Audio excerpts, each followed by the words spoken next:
Добрий день усім. Сьогодні 21 березня.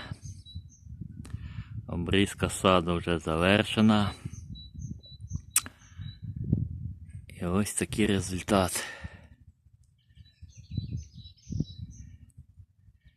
Це вже все підготовлено для подальшої переробки.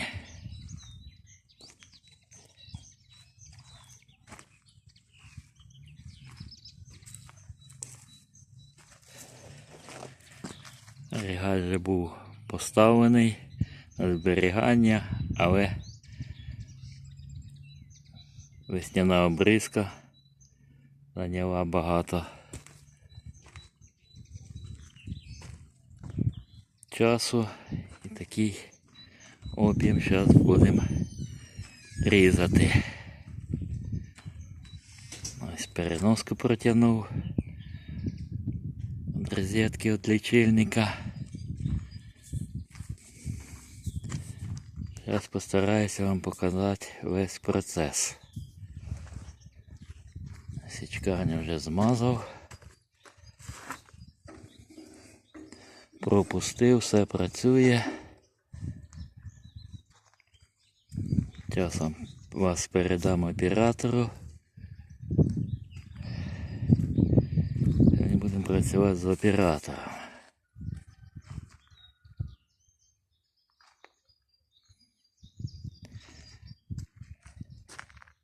Так, все, запускаємо роботу.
проходить цей процес.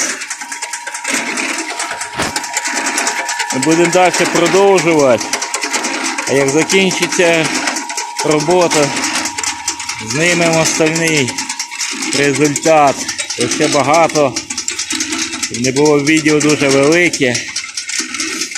Всім добра, миру і нам перемоги. Будьте здорові!